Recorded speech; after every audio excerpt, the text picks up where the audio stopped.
It's such an honor and a treat for me to be here. I was sharing with people after our first service this morning what a wonderful environment this is.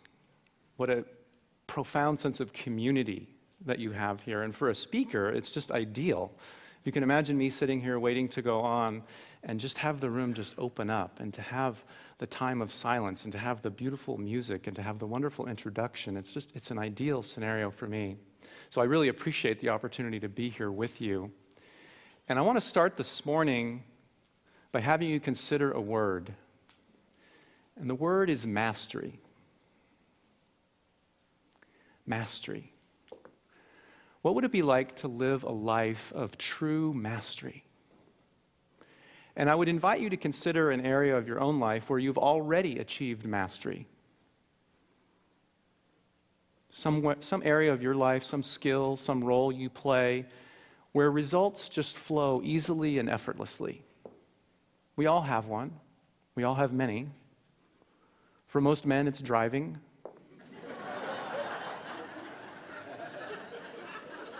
Can do the radio, steer with our knee, the whole thing, right? But we all have some area of our life where we've achieved mastery. So just allow yourself to remember what that's like. And then to consider an area of your life where you'd like to achieve more mastery. And don't we all have one of those as well? Some area, maybe it's your financial life, your health, your relationships, whatever it might be, but some area where maybe the results don't show up quite as quickly and easily, where there's a little more effort involved. And you'd like to see things happen more effortlessly. You'd like to achieve more mastery. And keep that in mind as I share a metaphor this morning that I need 3 volunteers. Can I get 3 volunteers who would be willing to come up here on stage with me and demonstrate a metaphor that will help you understand what we need to do to achieve mastery? 3 people, just come on up. You don't need to raise your hand. 3 brave souls who are willing to help me demonstrate. And there will be fabulous gifts for all 3 of you. So now that you're up, I'll tell you that. Otherwise, I have a rush to the stage. So you can just stand right over here. And I'm going to give each of them 2 wine corks. It's very appropriate in this area, right? The wine corks. And for those of you in the back, this may be a little bit difficult to see exactly what they're doing, but if you'll just watch the looks on their faces, you'll see everything you need to see, okay? So what I'm going to ask them to do is I'm going to ask them to take 2 wine corks and put them between your thumb and your forefinger, just like this. All right? And then I'm going to show the audience first, then I'll come back and show you. All I'm going to ask them to do is they're going to take the wine corks like this, and they're going to take them apart like that. Okay, so can you see that I've mastered this? Of all the skills I could have mastered in my life, I picked this one, but it's a metaphor. And we're just going to simply take them from one hand to the other. Okay, so let me show you guys. We start like this, and we just take them apart like this. Okay?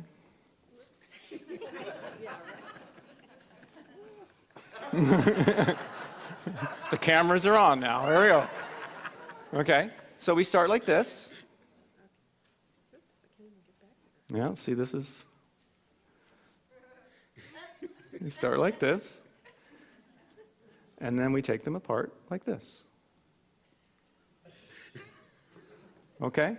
So how many of you have ever had a master teacher, a guru, if you will, show you how to do something, and then leave it up to you to figure out how to do it, and it hasn't gone so well? Anyone can relate to that? Okay?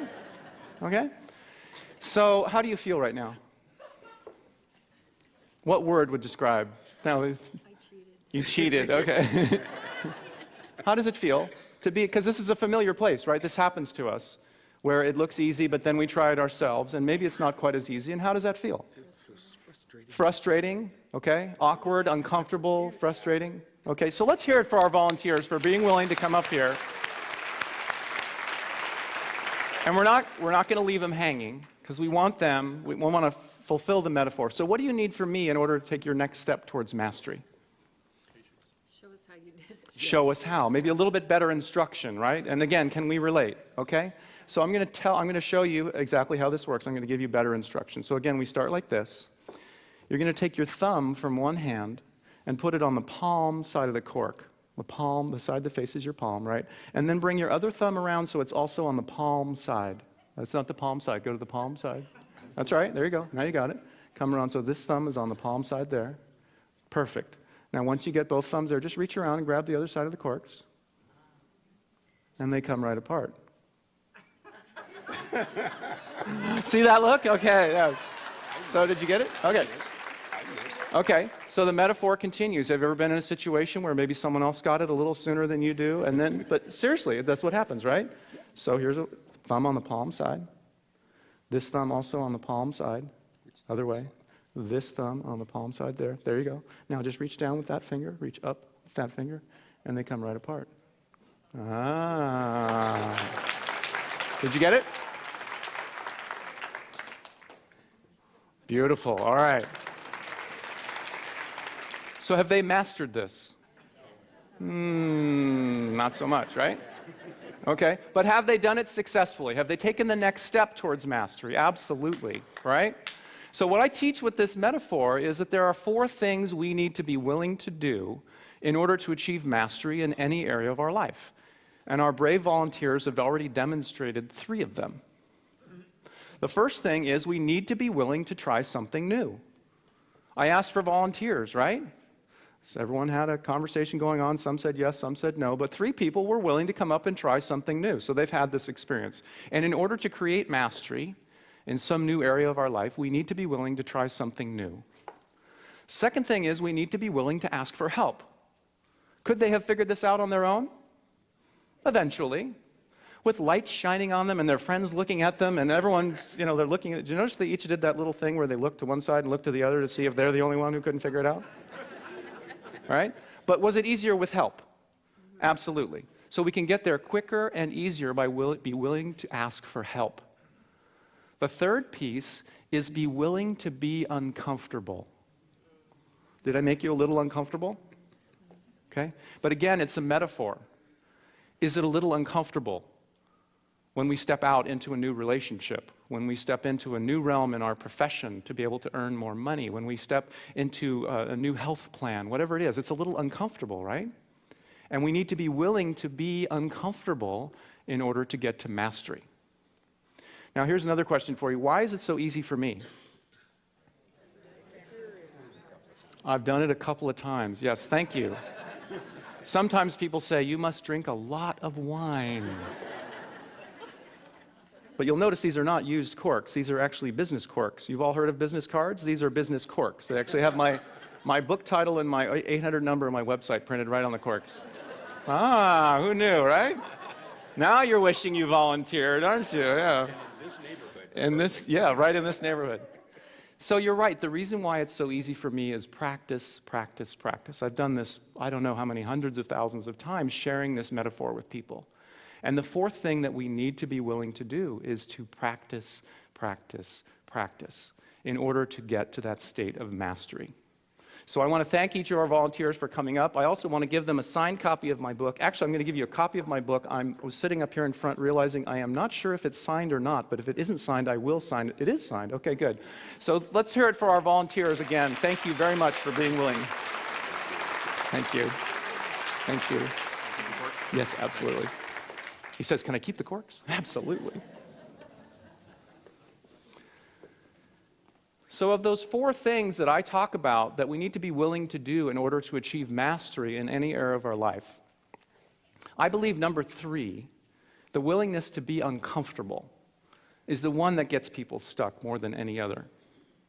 I believe I created 3 people up on this stage who wanted to do nothing more than leave this stage immediately once they were in that place where they were stuck, right? Because it's uncomfortable, isn't it?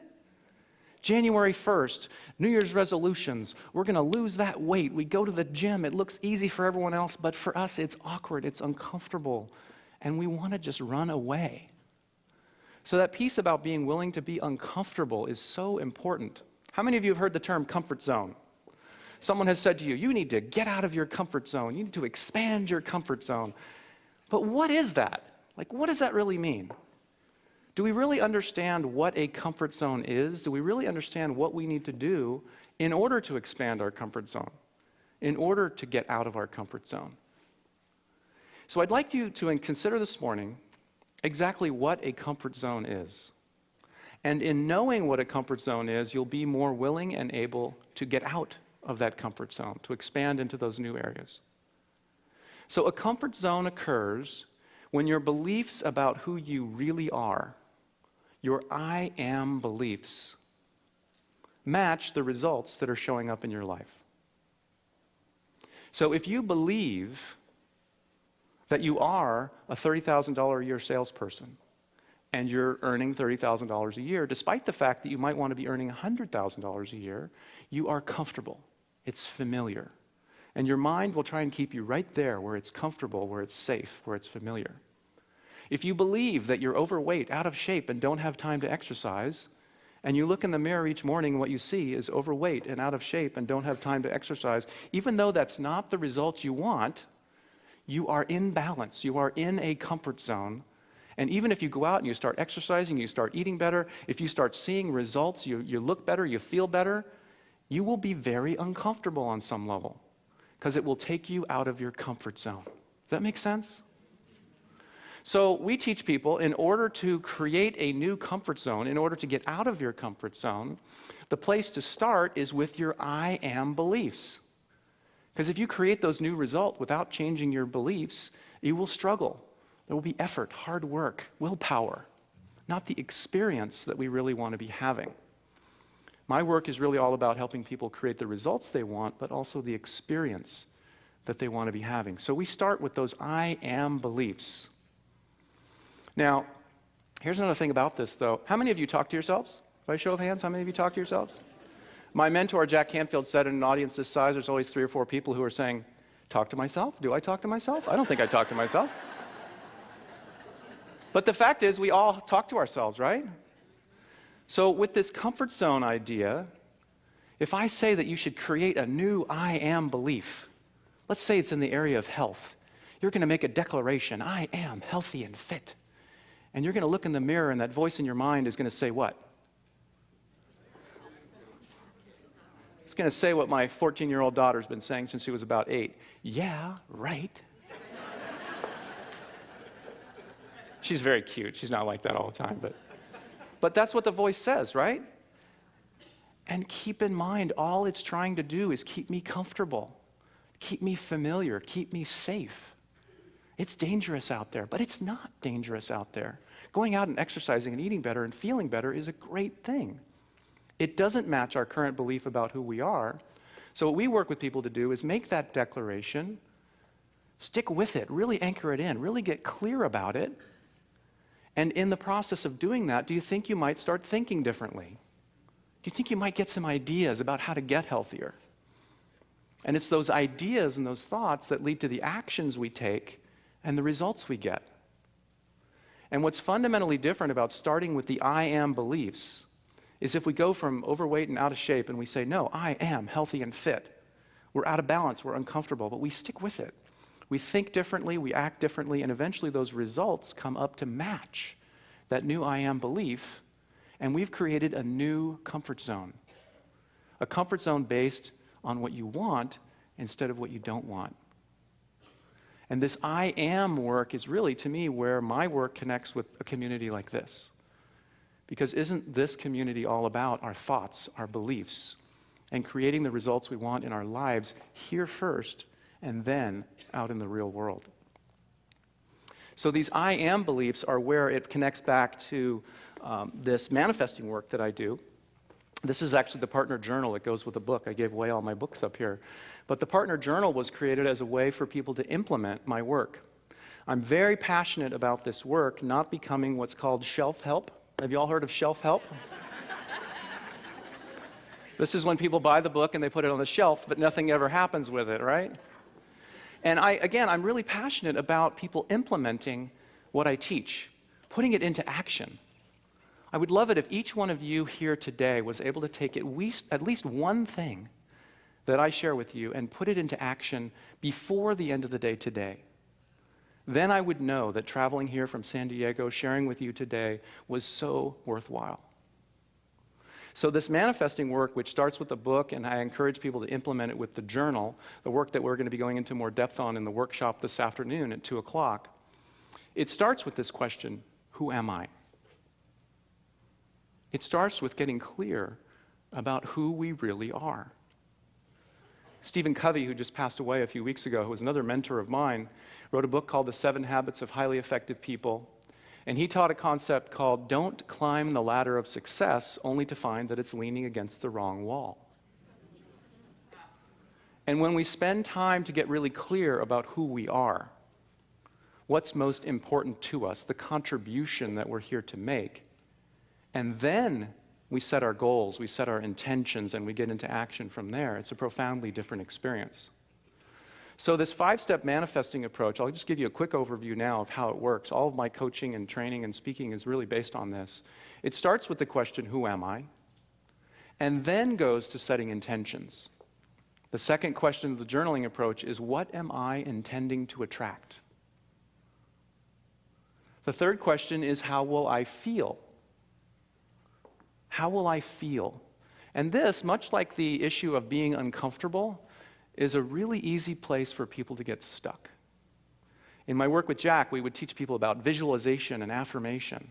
And I would meet people who had a pocket full of 3x5 cards, and they were doing their visualization and affirmation every single day. And they would come up to me and they would say, I've been visualizing, I've wrote it on my cards, I've got my goals, my affirmations, I do it every single day, and this stuff doesn't work. Every morning I read my cards, I'm not getting the results I want.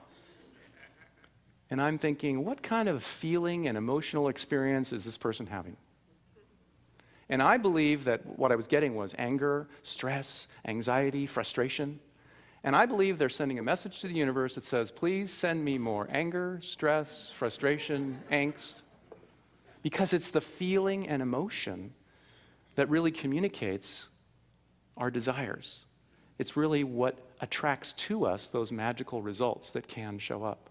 So going from the words to the images, all the way to the feelings, is a critical part of the manifestation process. So who am I? What am I intending to attract? How will I feel? And then the fourth step is called letting go of attachments. Letting go of attachments. How many of you have noticed that some of us have a tendency to make things a little more difficult than they need to be? Anyone notice that? Okay. Letting go of attachments is a process of pausing, paying attention to the beliefs, to the thoughts that are showing up, that are getting in our way, that are not serving us, and letting go of those attachments. I heard there was a workshop coming up about Byron Katie's work. Beautiful, brilliant work about letting go of attachments, letting go of the limiting beliefs and thoughts that slow us down from creating the results that we really want. And then the fifth step is called inspired action. Taking inspired action. Ruth told you the title of my book is Manifesting for Non-Gurus. Manifesting sounds kind of magical, doesn't it? Like we could somehow just sit on the couch at home and cross our legs and hold our hands in the right position, light the right number of candles, put on the right music, chant the right mantra, and all of the results will magically come to us. Anyone had that experience? Not so much. It's about getting into action, right? It's about fully engaging in the process. But I believe that if we fully engage in the process, if we get into action from a place of clarity about who we really are, connection to the feelings and emotions that we most want to experience, and having let go of the attachments that get in our way, it's very different than what most people do, which is set a goal and take action. Set a goal and take action versus that kind of clarity and connection and awareness that comes with just a few minutes. If you could imagine taking a few minutes at the beginning of your day with either this journal or just in a meditation, whatever it is, and getting clear about who you really are, how you want to feel, and let go of whatever attachments show up in your way. So a couple of questions I'll leave you with this morning. First of all is, what if? What if we all showed up more fully clear and connected to these 5 simple steps? What if we showed up really clear about who we really are, clear about our intentions, connected to the feelings and emotions we want to experience, having let go of the attachments that get in our way, and clear about what our next actions are? Wouldn't life be a little bit different? Think of what's possible. And it's a very simple thing to do. And then finally, I'd like to just circle back to this idea of mastery. Because in my mind, mastery and manifestation are really the same thing. It's about attracting results quickly, easily, effortlessly. I talk more about mastery when I'm working with companies, because if I go in as the manifestation guy, I don't last very long. But it's really the same concept, right? Doesn't it have the same feeling, the same kind of resonance, like mastery, manifesting? My favorite phone calls and emails come from my clients. They start with, "You won't believe what happened." And I try to pretend like, "Oh, I'm surprised." But I know when people show up and really live their life this way, that magical results do show up. Keeping in mind that the fifth step is taking action, but it can be absolutely magical. So this morning, as we finish up, I'm going to ask you to go back to those 4 things we need to be willing to do to create mastery in our life. And make a commitment today to step more fully into one of those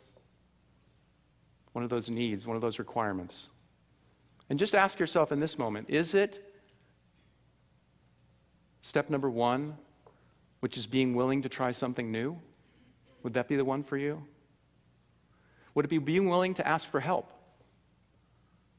Would that be the one that would be a breakthrough for you? Maybe it's being willing to be uncomfortable.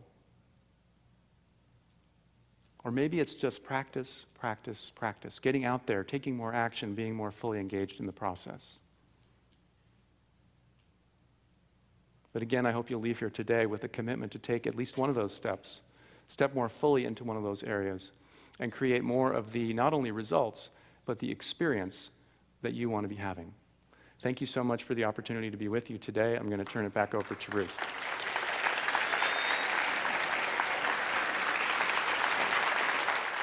As I invite the ushers to stand, holding your offering in hand, I invite you to repeat after me.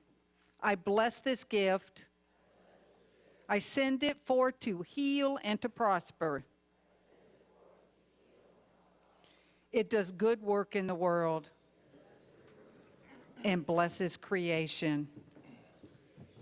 Thank you, ushers, for receiving our gift.